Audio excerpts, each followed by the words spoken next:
స్వామియే శరణమయ్యప్ప. మనం కన్ను పూజలకి ఈ విధంగా అంబలాన్ని అయితే తయారు చేయడం మీరు చూస్తుంటారు. కానీ దాని వెనకాల ఎంత కష్టం ఉందో మీకు నేను ఈ చిన్న వీడియోలో చూపించదలుచుకుంటున్నాను. దయచేసి చూడండి.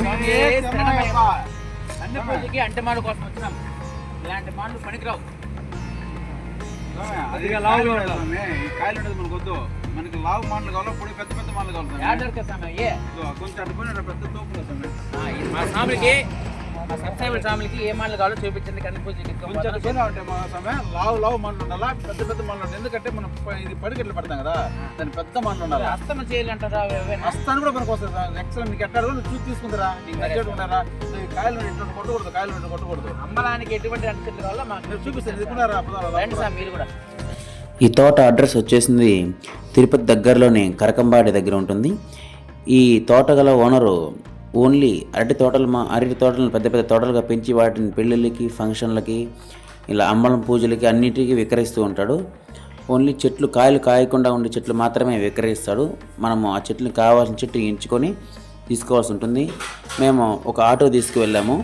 మాకు కావలసిన అరటి చెట్లను మేము దాదాపు 9 చెట్ల వరకు కొట్టాము. 9 చెట్లు అయితే మనకి అంబలానికి సరిపోతాయి. ఈ విధంగా మనకి లావు అరటి చెట్లు అయితేనే మనకి అంబలానికి బాగా పనికొస్తాయి. పట్టలు తీసే కొద్దికి మనకి ఎక్కువ పట్టలుగా ఉండాలి. మనం చూసి ఎంచుకోవాల్సి ఉంటుంది. మా వాళ్ళు వినోద స్వామి చెట్లను చాలా చాకచక్యంగా కొడుతున్నారు. చూడండి మీరు. ఇటువైపు వంచాలి, చెట్లు ఇటువైపు ఉన్నాయి, ఇటువైపు పడకూడదని చూసుకొని జాగ్రత్తగా వంచాలి. మా శివస్వామి, శ్రీకాంత్ స్వామి జాగ్రత్తగా దింపుతున్నారు చెట్లని. ఆ ఓనర్ ఆయన కూడా మాకు మంచిగా సపోర్ట్ చేస్తాడు. మీకు ఏ చెట్టు కావాలో ఇలా చెట్లని కొట్టిన తర్వాత మనము మౌస్ భాగాన్ని అయితే అక్కడ కత్తిరించుకునేస్తే మనకు చాలా మంచిగా ఉంటుంది. ఎందుకంటే ఆటోలో తీసుకొని పోవడానికి చాలా ఈజీగా ఉంటుంది. అవసరమైన 1-2 చెట్లు అయితే అలాగే పెట్టుకుంటే మంచిది. చెట్టు ఈ మారినాడు సమయం మొద్దులు విధంగా ఉండాలా. విధంగా నీట్గా తీసుకుంటే ఇండిపెండెంట్ చేస్తే ఇంకా లోపల వస్తాయి పట్ల పెద్ద పెద్ద పొడికెట్లు ఉండే అంటే పొడికెట్లకి సరిపోతుంది సమయం. వీటి నుంచి పెద్ద పెద్ద పొడికెట్లు పెట్టచ్చు. సూపర్ ఉంటుంది సమయం. ఈ మారినాడు చెట్లు అంటే ఇట్లా చెట్లు కొట్టుకుంటే చెట్లు కొట్టేటప్పుడు మొదట్లో కొన్ని చుట్టుపక్కల పిలకలు ఉంటాయి, వాటిని కొట్టకూడదు. ఎందుకంటే మనము పెద్ద చెట్లను కొట్టుకొని వెళ్ళిన తర్వాత ఆ మొలకలే మళ్ళీ తిరిగి చెట్లుగా మారుతాయి. అవి మళ్ళీ మనకి తిరిగి ఉపయోగపడే అవకాశం చాలా ఉంది. కాబట్టి మనము వాటిని కొట్టకుండా మనకు కావాల్సిన చెట్లు మాత్రమే కొట్టుకొని వెళ్ళాలి. ఇలా చెట్లు కొట్టేటప్పుడు మనకి కొన్ని పెద్ద పెద్ద ఆకులు, మంచి ఆకులు దొరుకుతాయి. అవి చీలకుండా బాగా నీట్గా ఉంటాయి. నేతాకులు మాకైతే ఒక 5-6 ఆకు నుంచి 10 ఆకుల వరకు దొరికాయి. మా శ్రీకాంత్ స్వామిని వాటిని చాలా జాగ్రత్తగా నైవేద్యం కోసం అనేసి ఇంటికి చినిగిపోతే మళ్ళీ దేనికి పనికి ఎంతో కష్టపడి మాకు చాలా పెద్ద పెద్ద ఆకులు అయితే దొరికాయి. ఎట్టకేళ్ళకి వినోద స్వామితో గొడవపడి మా శ్రీకాంత్ స్వామి కత్తి తీసుకున్నాడు. నేను కొడతాను ఈసారి.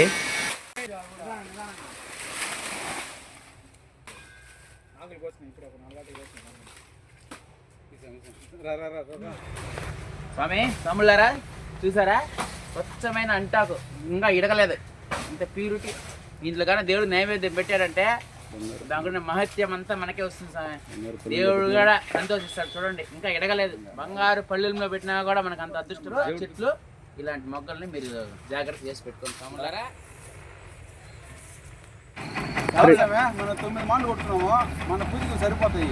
9 మాటలు ఒక అంబలానికి సరిపోతాయి స్వామి. మాటలు అయితే మంచి సైజు బలంగా ఉంటాయి.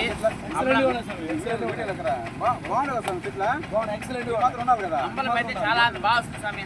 మంచి సైజు దొరికినాయి. మాకైతే చాలా సంతోషంగా ఉంది. అలాగే మంచి ఆకులు కూడా దొరికినాయి. స్వామి శివస్వామి ఆటోలో బాగా ఎక్కించారు. ఏం జాగ్రత్తగా తిరుపతికి వెళ్ళిపోతుంది స్వామి. అరటి మాలను అయితే తీసుకొచ్చేసాము. మరుసటి రోజు ఉదయాన్నే 7 గంటలకే పని మొదలు పెట్టాము. మా శివస్వామి వాళ్ళ నాన్నగారికి ఈ అంబలం పని బాగా తెలుసు. అతను వాళ్ళ ఊరిలో కరకంబాడి వాళ్ళు ఒక 5-6 మంది స్వాములు వచ్చి ఈ పనిని మొదలు పెట్టారు. ఈ పని మనం ఈ విధంగా 18 మెట్లని తయారు చేసుకున్న తర్వాత పూల అలంకరణ చాలా ముఖ్యమైన పాత్ర వహిస్తుంది. దానికోసం అనేసి చాలా రంగురంగుల పూలు అవసరమవుతాయి. ఎక్కువగా చామంతి పూలు, రోజా పూలు, చామంతి పూలను 2-3 రకాలుగా అవసరమవుతాయి. అలాగే తులసి మాలలు అవసరమవుతాయి. ఒక 15 కేజీల నుంచి 20 కేజీలు పూలు రకరకాల పూలు అవసరమవుతాయండి. చిన్న పూలు, పెద్ద పూలు అన్నీ అవసరమవుతాయి. వాటికి ప్రతి పువ్వుకి గుండు సూది అనేది గుచ్చి మనం ఈ విధంగా డిజైన్ చేసుకోవాల్సి ఉంటుంది. వాళ్ళు చాలా తెలివిగా చాకచక్యంగా చేశారు. చూడండి ప్రతి పువ్వుని ఎలా ఏ విధంగా డిజైన్ చేస్తున్నారో. మనము చూడడానికి సింపుల్గా చాలా అనుకుంటాం, కానీ చాలా కష్టంగా ఉంటుంది. తామర పువ్వులాగా ఎలా అందంగా ఉన్నాయో చూడండి పూలు. ఒక తామర పువ్వు, రంగురంగుల తామర పువ్వులు ఎలా ఉంటాయో అదే విధంగా అంబలి అనేది సెట్ చేస్తారు. మధ్యలో శివలింగాన్ని వేశారు. ఇక్కడ చిన్నపిల్లలు కూడా చాలా బాగా పూలు అయితే కుట్టారు. కొన్ని పువ్వుల్ని దారానికి కుట్టుకున్నారు. చాలా జాగ్రత్తగా పూలు అనేవి సైడ్లో మనకి వేలాడదీసిన దానివల్ల అందం అనేది మనకి మరింత ఎక్కువగా ఉంటుంది. ప్రతి పువ్వుని అలా 1 by 1 అటాచ్ చేసుకుంటూ పోతే మనకి అంబలం అనేది చూడడానికి ఇంత అందంగా ఉంటుంది. 18 మెట్ల ఆకారం చూసారా? శ్రీ విష్ణు చేతిలో ఉన్న పువ్వు మాదిరిగా రెడీ అయింది. దాదాపు 8 గంటలు పట్టింది స్వాములారా. ఈ విధంగా ఒక అంబలం రెడీ కావడానికి 8 గంటల సమయం పట్టింది. 10 మంది, దాదాపు 10 మంది ఇక్కడ మా అంబలం కోసము అంబలం తయారు చేస్తున్నారు. మేము ఒక గుడిలో అమ్మవారి గుళ్ళో అయితే ఈ అంబలం తయారు చేస్తున్నాము. ఆ అమ్మవారి కటాక్షణ వల్ల మనకి అంబలం అయితే చాలా బాగా వచ్చింది. సాయంత్రం 6 గంటలకంతా మాకు అంబలం అనేది పూర్తి అయిపోయింది.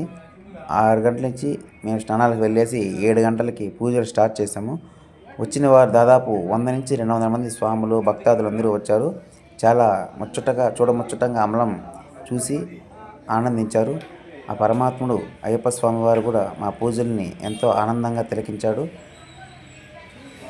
మేము చాలా బాగా భజనలు చేసాము. ఆ వీడియోలు తీయలేదు, మేము భజనల్లో నిమగ్నమైనాము.